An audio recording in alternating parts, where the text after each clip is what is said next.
خواتي خواتاتي اهلا وسهلا مرحبا بكم يا جماعة الخير صباح الخير عليكم نزول في اللون والسلام عليكم. J'espère que vous allez bien, j'espère que vous vous portez bien. Il y a du nouveau, un autre rebondissement, un énorme rebondissement dans l'affaire du complot et du vaste plan de déstabilisation des services secrets algériens. Cette affaire est finalement en train de changer radicalement de visage et de configuration. Elle est en train de devenir l'affaire des frères Ben Nasser depuis la libération de Farid Zinedine Benchir, l'ancien patron de la police algérienne, le 5 mai dernier, alors qu'il avait été arrêté et placé sous enquête au niveau du Skoumi de Ben Aknoun, l'ancien CPMI, l'ancien centre principal des investigations militaires, qui est devenu le service central des opérations militaires de Ben Aknoun. Farid Zinedine Benchir, je vous rappelle qu'il avait été arrêté le 25 avril, relâché 10 jours plus tard, le 5 mai. Il y a eu des informations qui disaient qu'il était placé sous contrôle judiciaire. Nous n'avons jamais pu les confirmer de façon concrète et avérée. Cette affaire a totalement changé. Elle est incroyable, elle est inédite, elle soulève énormément d'interrogations. Vous nous connaissez en Algérie par nous aimons l'enquête et l'investigation et nous sommes justes. On est l'avocat de personne. On est l'avocat de personne, on est partisan de personne, on est juste des journalistes qui cherchent à manifester la vérité. Il s'avère que hier, nous avons obtenu une information, hier le 9 mai 2024, les services, les enquêteurs de la TCSA, de la Direction centrale de la sécurité militaire, la Direction centrale de la sécurité de l'armée, ont mené deux perquisitions au sein de la maison de la famille Ben Nasser. C'est la famille du général Arbi Ben Nasser, qui n'est pas n'importe qui. C'est pour ça que ça donne à cette affaire une dimension, une connotation politique extrêmement inquiétante, pour ne pas dire extrêmement dangereuse. Pourquoi? L'Arbi Ben Nasser était le directeur de la justice militaire de 1999 à 2005, l'année à laquelle il est mort lors d'un accident dans la région de Boumedfaa, la wilaya de Ain Defla. Auparavant, il était inspecteur central au niveau du ministère, au niveau de la justice militaire. Et auparavant, il était procureur militaire et magistrat militaire dans plusieurs tribunaux et cours militaires, que ce soit à Oran, Blida, Mdia, etc. C'est l'une des grosses pointures de la justice militaire en Algérie, le général Arbi Ben Nasser. Clairement, ce n'est pas n'importe qui, encore une fois. C'est pour ça que cette affaire, elle est très particulière. Et c'est pour ça que nous essayons de la traiter pour comprendre ce qui se passe. Parce que vraiment, c'est une affaire extrêmement inquiétante. Donc, qu'est-ce qu'on a eu comme information? Alors, je vous rappelle que cette affaire a commencé le 2 avril. Comment le nom du général Arbi Ben Nasser est revenu à la surface? Je vais faire un peu de pédagogie pour que vous ne vous perdiez pas dans les méandres très complexes de ce scandale qui est étouffé, que la justice militaire n'a pas encore traité, que personne n'est pas médiatisé, il n'y a que nous, j'ai pas comme médias indépendants qui en parlent. Il n'y a que nous qui en parlons. Alors, le 2 avril 2024, le colonel Boualem Ben Nasser, l'un des fils du général Arbi Ben Nasser, a été arrêté. Par les éléments de la direction centrale de la sécurité de l'armée. Le colonel Boualem Ben Nasser, ce n'est pas n'importe qui. Non seulement il est le fils du général Arbi Ben Nasser, mais il s'avère qu'il est aussi et surtout l'un des officiers les plus influents et les plus importants des services secrets algériens dans le renseignement intérieur et au niveau de la direction de la documentation de la sécurité extérieure. Il était consul d'Algérie à Alicante de 2019 à 2021. Auparavant, de 2013 jusqu'à 2016, si je ne me trompe pas, ou entre 2010 et 2013, il était à la tête du bureau de sécurité, qui est l'antenne du renseignement extérieur algérien à l'étranger, à la tête du bureau de sécurité du consulat d'Algérie à Bobigny. Ensuite, il a travaillé beaucoup en Afrique. Il a été, par exemple, conseiller de 2016-2017 jusqu'à 2019, avant d'aller à Alicante, il était conseiller auprès de la mission de l'Union africaine pour le Mali, la MISAEL. Il a travaillé, il a été détaché au niveau de l'Union africaine dans le cadre de la coopération au niveau du renseignement et de la lutte contre le terrorisme. Donc, il a toute une carrière derrière lui qui fait de ce Boualem Ben Nasser l'un des officiers les plus importants ces 10 dernières années, on va dire, de la direction de la documentation de la sécurité extérieure. Donc son arrestation nous a interpellés, nous a intrigués, on a commencé à enquêter. Il s'avère que quelques jours plus tard, le 9 avril 2024, les deux autres frères de Boualem Ben Nasser, qui sont Nasser Ben Nasser et Sid Ahmed Ben Nasser, ont été aussi arrêtés dans le cadre de la même enquête, menée par la Direction centrale de la sécurité de l'armée. Alors Nasser Ben Nasser et Sid Ahmed Ben Nasser, comme Boualem Ben Nasser, sont les enfants du général Harbi Ben Nasser. Sauf que Nasser Ben Nasser est un policier, un ancien de la police judiciaire, il a travaillé à la sûreté de Harrach, ensuite la sûreté de Belmond Raïs. Il a même travaillé pendant un certain temps au niveau de l'aéroport international d'Alger. Sid Ahmed Ben Nasser, il travaille à Tassil Airlines, voilà, au sein de la compagnie Tassil Airlines, comme pilote. Il n'a pas de lien avec les services de sécurité. Ils ont été arrêtés et tous ceux qui ont été maintenus en garde à vue. Sid Ahmed Ben Nasser a été relâché, je crois que 24 heures plus tard. Nasser Ben Nasser et Boualem Ben Nasser, les deux enfants du général Harbi Ben Nasser, ont été placés en garde à vue et maintenus sous enquête depuis le mois d'avril.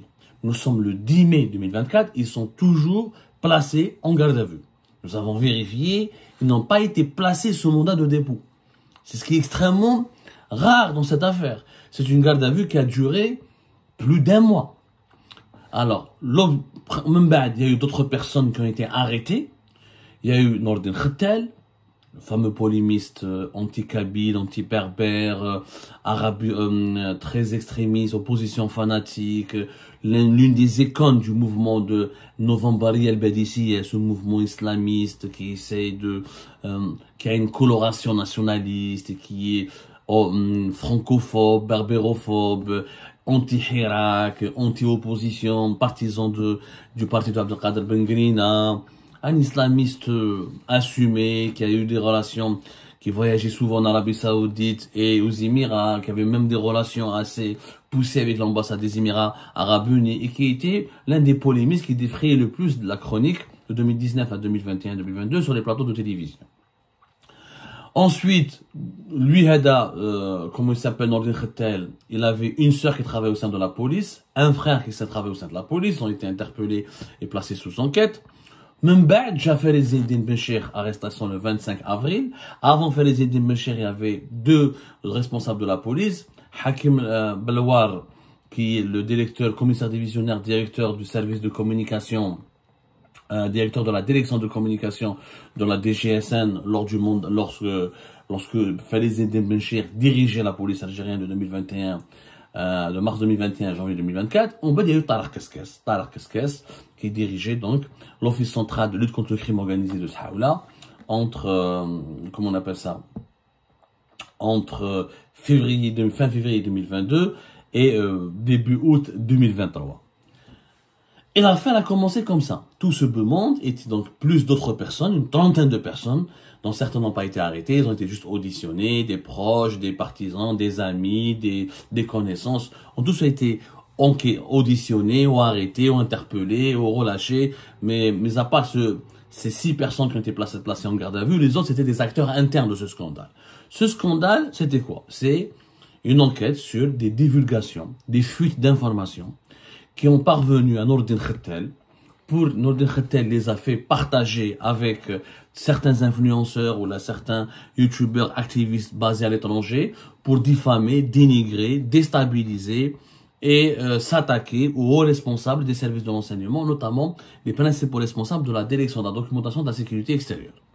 On soupçonne Boualem Ben Nasser d'avoir transmis des informations à Nordin Khettel. Nordin Khettel aurait joué le rôle d'intermédiaire parce qu'il était le principal lobbyiste utilisé par Farid Bencher et Tarek Keskes, les deux responsables de la DGSN, de la police algérienne, qui étaient en guerre contre les services de renseignement, qui voulaient affaiblir les services de renseignement algériens, qui voulaient les discréditer, qui voulaient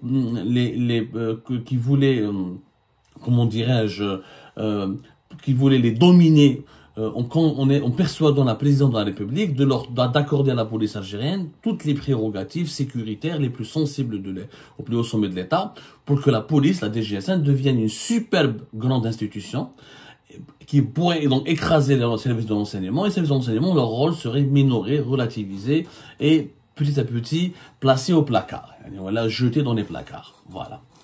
L'histoire elle a commencé comme ça. Sauf que Farid Ben Cheikh a été libéré, Tarek Keskes a été libéré, Nordin Khattel pas encore, ou les frères Ben Nasser.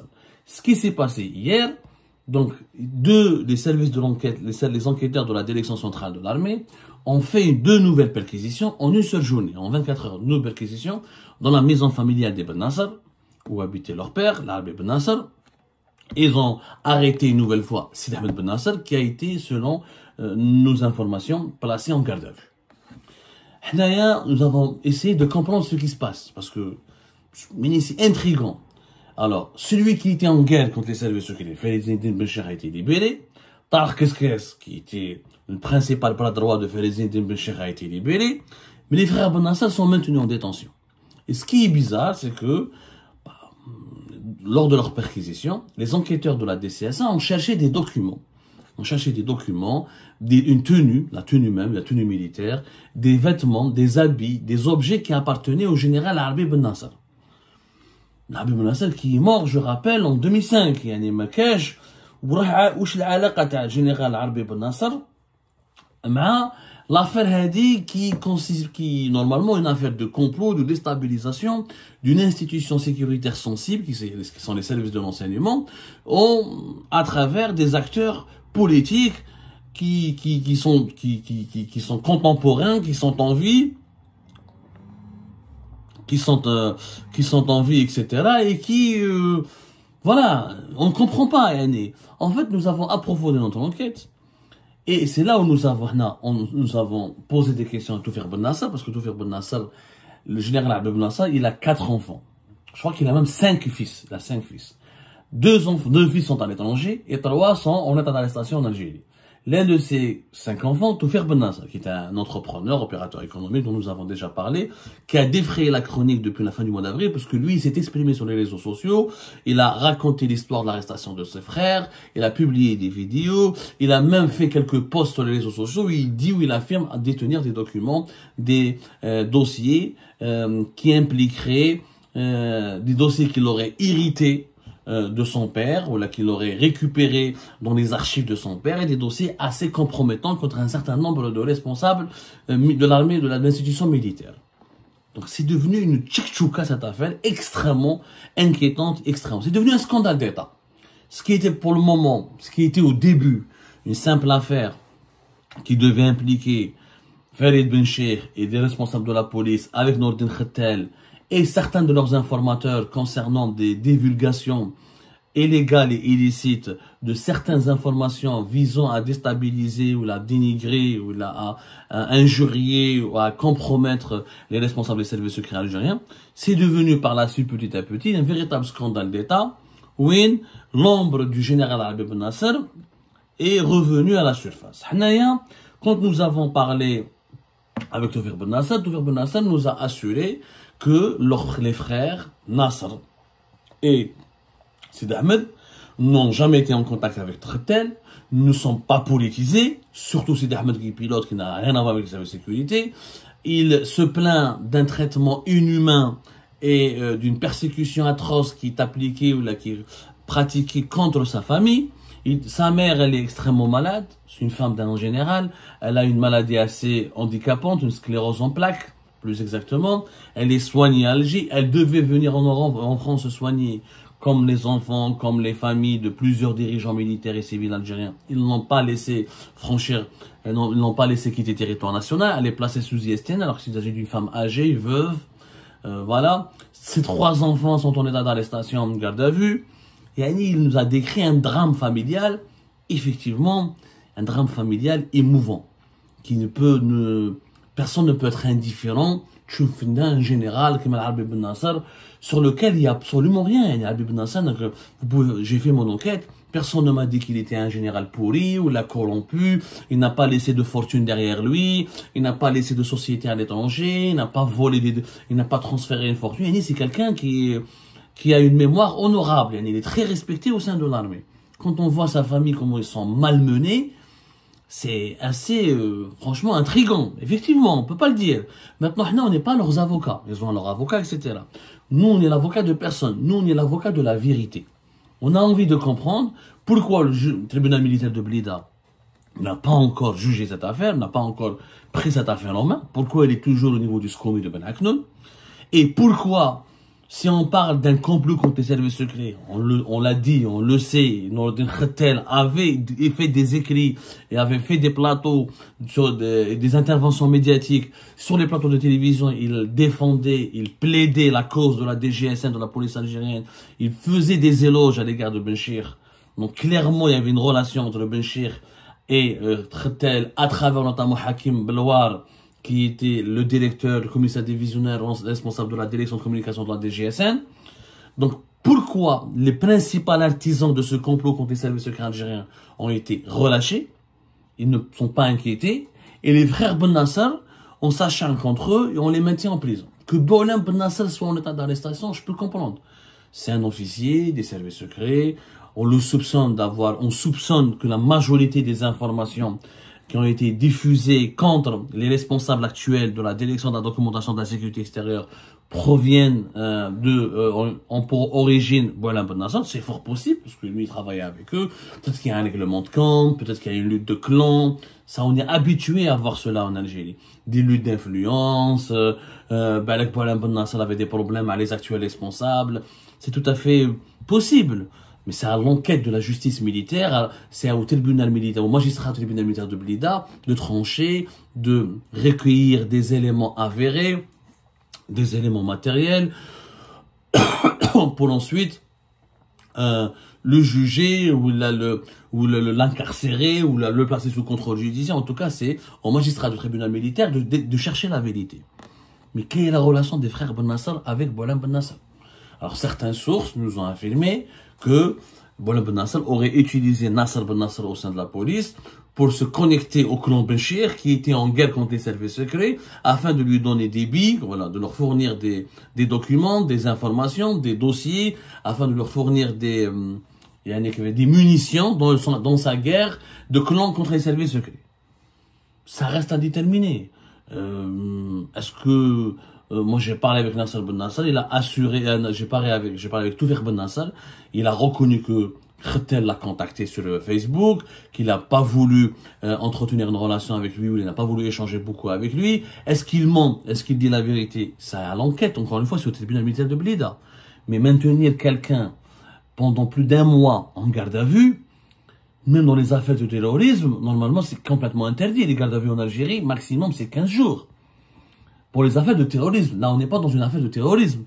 Peut-être on est dans une affaire aussi dangereuse, vous allez me dire, mais on est dans une affaire aussi dangereuse que les affaires de terrorisme. De complot, de déstabilisation, de fuite d'informations classées confidentielles, d'espionnage peut-être même, je ne sais pas quelles sont les qualifications juridiques qui vont être utilisées dans cette affaire. Et quoi qu'il en soit, il n'y a pas donc d'instruction judiciaire pour le moment. Il y a une enquête sécuritaire. L'instruction, c'est à la justice maintenant de décider du sort de ces personnes. Est-ce que Sidi Ahmed Ben Nasser a joué aussi un rôle de relais pour transmettre des informations à X ou à Y pour torpiller ou là pour s'attaquer aux responsables des services secrets? Là, il y a un grand point d'interrogation. Et si Boualem Ben Nasser voulait, pourquoi Boualem Ben Nasser aurait impliqué ses propres frères dans sa revanche personnelle, on va dire, ou là dans sa guerre idéologique ou personnelle, on ne sait pas quels sont ses intérêts. Encore une fois, la justice n'a pas mené encore d'enquête. Quel est son intérêt d'impliquer ses frères dans ses propres salades? Grand point d'interrogation. Pourquoi 2 perquisitions en 24 heures et pour chercher des documents et des tenues, des objets qui appartenaient à l'Arbi Ben Nasser? L'Arbi Ben Nasser, il est mort en 2005, il n'y est pour rien. Jusqu'à preuve du contraire. S'il met, qu'un engrangé, qu'un responsable de la justice militaire. Maintenant, quand on a approfondi notre enquête, on a compris que il y a des suspicions, des documents, des archives de l'ex-patron de la justice militaire auraient été détournés, ou auraient été récupérés, ou subtilisés par ses enfants. Et que maintenant ses enfants, notamment Toufer Ben Nasser, menacent de les utiliser. Ce qu'on a pu trouver pour le moment, il y a un document qui date du 8 avril 2024. Et Toufer Ben Nasser nous a confirmé l'authenticité de ce document. En fait, les frères Ben Nasser, pour le moment, Ils ont déposé plainte le 8 avril 2024 au niveau de la tribunal de Khmis Mediana, ou de la cour de Khmis Mediana, pour demander l'ouverture d'une enquête sur les conditions, pour élucider les conditions de la mort de leur père en 2005. Voilà, la plainte et elle a été, comment, voilà, Khmis Mediana. Comme il est mort à Boumedfa, Khmis Mediana, il est mort le 1er septembre 2005.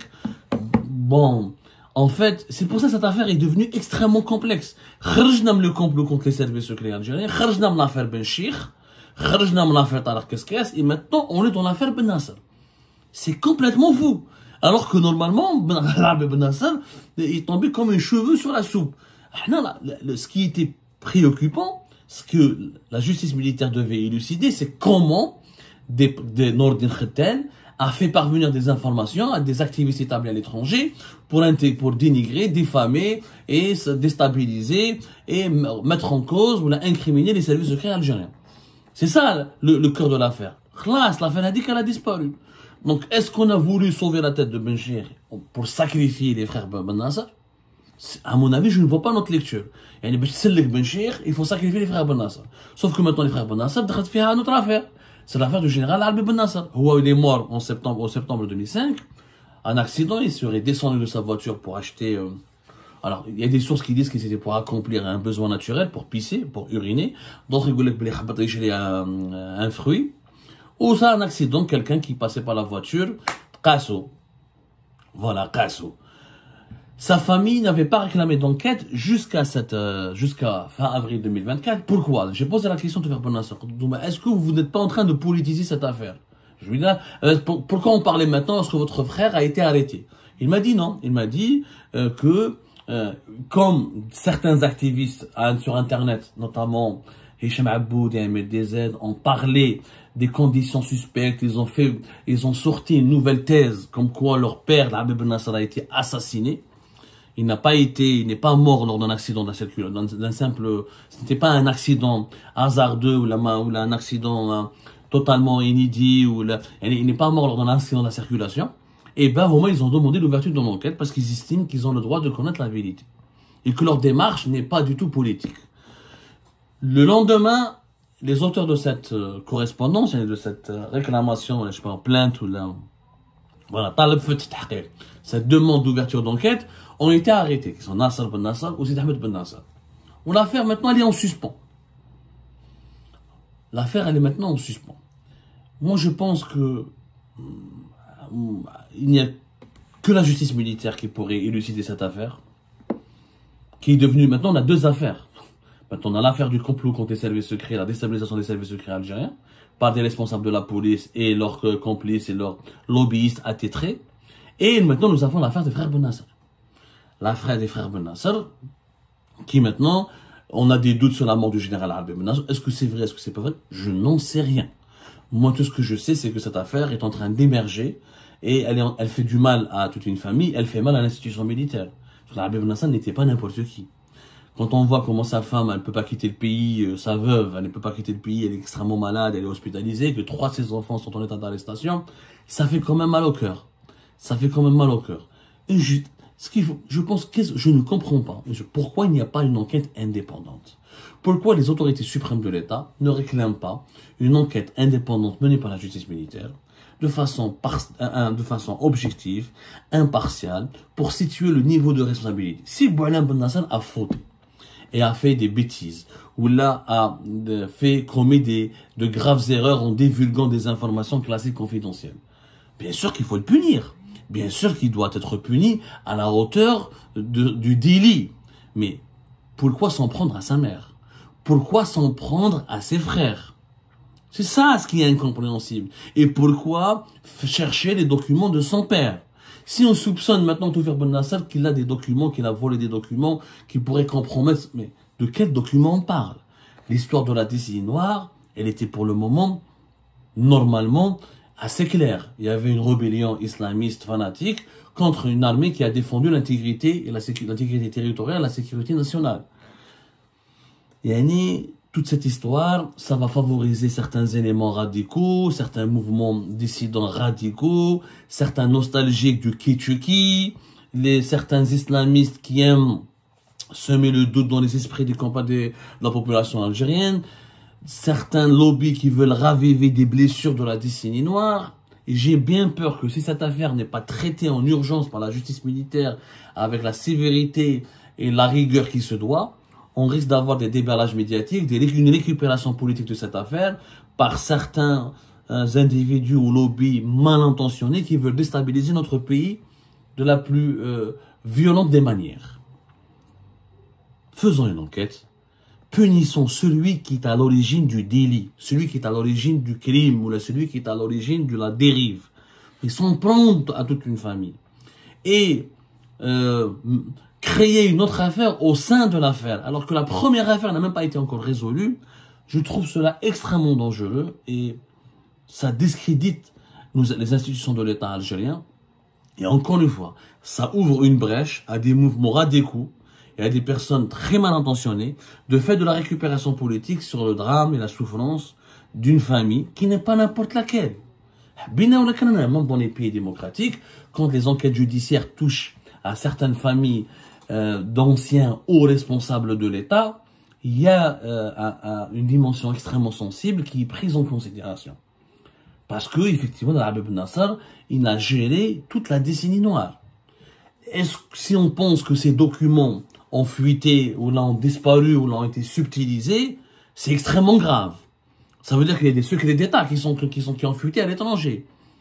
Si on veut nous faire croire cela alors que finalement tout cela n'est pas vrai, c'est qu'on veut manipuler les Algériennes et les Algériens et les entraîner dans une nouvelle spirale politico-judiciaire qui va réveiller les vieux et les anciens démons de la décennie noire. Et c'est mauvais. C'est mauvais pour le pays, c'est mauvais pour la paix en Algérie, et c'est extrêmement mauvais pour la stabilité de notre pays qui s'apprête, je vous le rappelle, à organiser une élection présidentielle anticipée. Et je crois que la présidence de la République doit intervenir en urgence aussi pour demander des éclaircissements, une enquête, et que les responsables des délits soient punis. Que seuls les responsables des délits et des crimes. Qu'on arrête de s'en prendre à des proches, à des personnages connexes, qui n'ont pas joué une responsabilité factuelle avérée. Sauf s'il y a une enquête de la justice militaire qui le démontre. Il faut que ce soit une enquête rigoureuse, sérieuse et très franche et très directe. Rabbi Djibel Khair, que Dieu protège l'Algérie des conséquences fâcheuses de ce genre de manipulation et de scandale dont on ne sait encore pas vers quelle issue vont nous mener.